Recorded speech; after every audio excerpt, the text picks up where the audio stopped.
Olá a todos os obreiros, colaboradores, bispos e pastores nesta manhã de domingo. É um prazer imenso mais uma vez estar aqui com todos vocês, diretamente do Jardim das Oliveiras, aqui no Templo de Salomão, nesta casa de oração para todos os povos.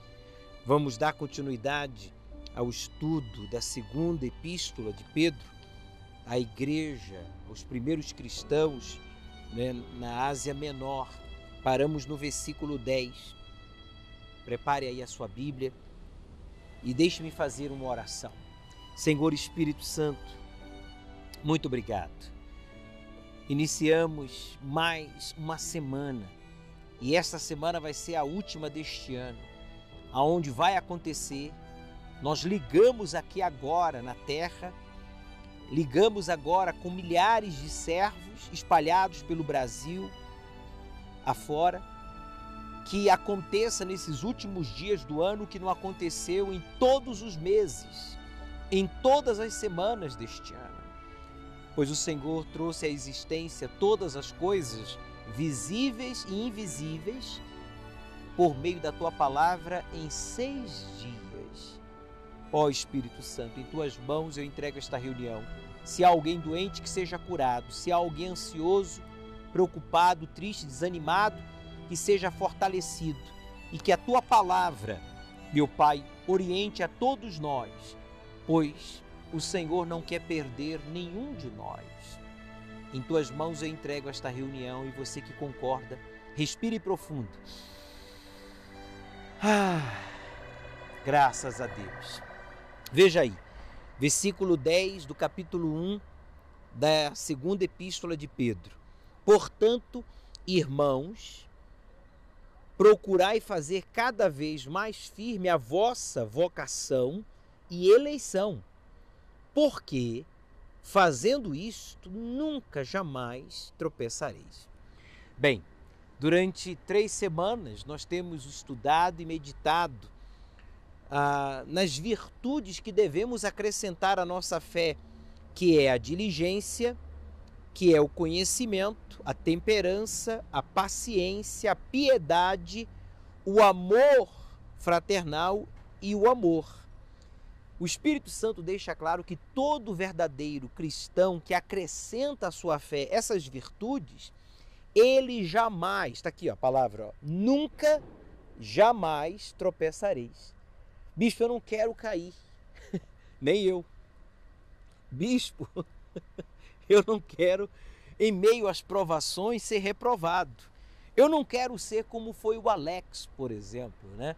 Aquele ex-pastor da Igreja Universal, que vergonhosamente permitiu que o seu corpo, a sua vida, fosse possuída por legiões de espíritos malignos. Onde hoje o seu corpo, 80% está coberto de tatuagens que envolvem inclusive demônios. E se drogou, se prostituiu, foi depressivo, tentou suicídio, foi preso, promíscuo. Aquele homem foi resgatado do inferno pela obra exclusiva, pela misericórdia, a compaixão do Deus vivo.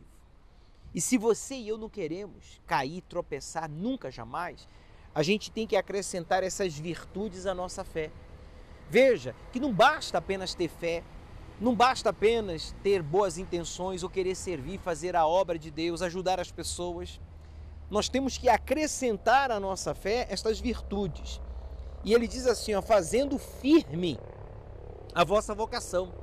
Então, quando eu coloco em prática essas virtudes à minha fé, acrescento essas virtudes à minha fé, eu fico firme, quer dizer, eu não fico vacilando, oscilando. Ora vou, ora não vou, ora creio, ora não creio, ora digo, ora digo não. Quando eu acrescento à minha fé essas virtudes, então eu fico firme, quer dizer, definido.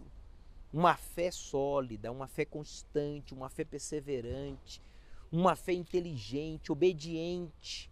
E ele conclui dizendo, olha, fazendo firme a vossa vocação, a gente foi vocacionado, você é um obreiro, você é um colaborador, você é um auxiliar de pastor, Você é um pastor, um bispo, uma esposa de um servo de Deus. Você foi vocacionada para servir a Deus diretamente, e inclusive interceder pelo povo e dar a outros que ainda não foram alcançados a oportunidade de serem evangelizados.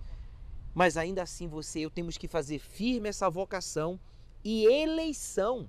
Fomos eleitos como sacerdotes do Deus Altíssimo. Mas isso não garante a nossa salvação. Conhecimento, experiência, posição, tempo de igreja, título, não garante. O que garante é a gente colocar em prática tudo aquilo que Ele nos tem revelado.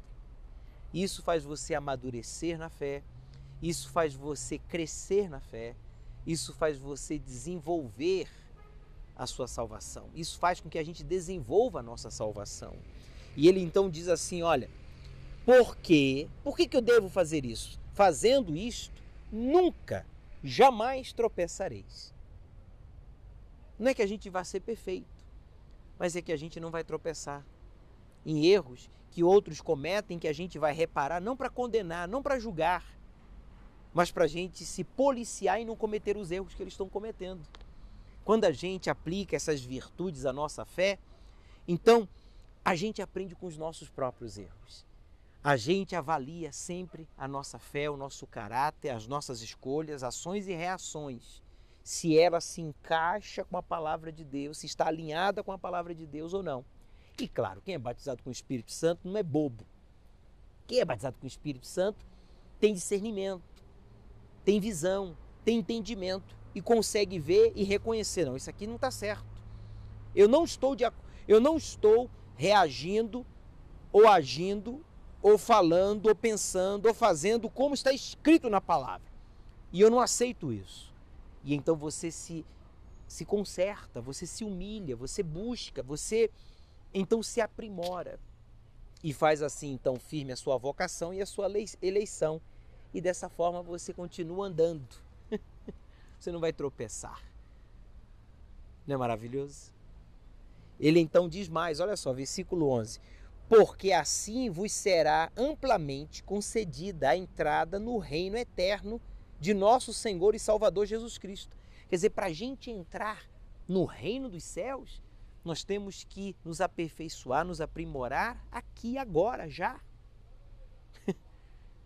A gente, para entrar aqui, ó, tem entrada no reino eterno de nosso Senhor e Salvador Jesus Cristo, nós temos que acrescentar essas virtudes à nossa fé, para que a gente venha então amadurecer e desenvolver e servir mais e melhor ao nosso Senhor através do próximo, que é imperfeito.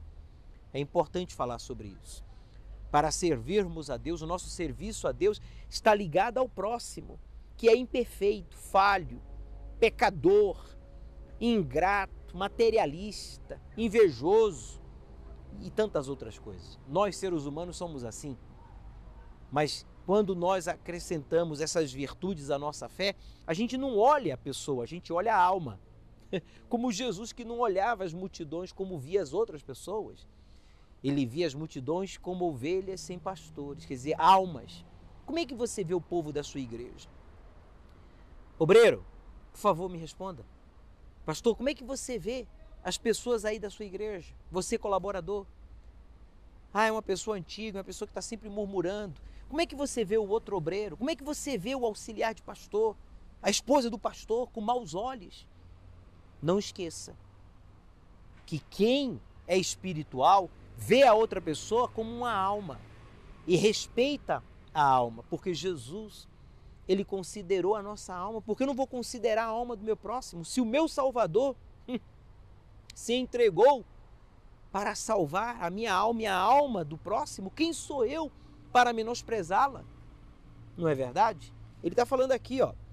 Por isso não deixarei de exortar-vos, disse ele. Por isso não deixarei de exortar-vos sempre acerca destas coisas. Se você gosta ou não gosta, obreiro, se você gosta ou não gosta, colaborador, você, auxiliar de pastor, seja quem for, nós não podemos deixar de falar, de fazer o que tem que ser feito. É o que está escrito aqui. Pedro, pelo Espírito Santo, está falando. Eu não vou deixar de falar acerca destas coisas. Que coisas? Virtudes que devem ser acrescentadas à nossa fé. Ele deixa claro que ainda que você e eu saibamos, a gente deve ter em mente da importância de acrescentar à nossa fé essas virtudes para que seja confirmado então na presente verdade. Quer dizer, a gente só está firme quando nós estamos na prática da verdade.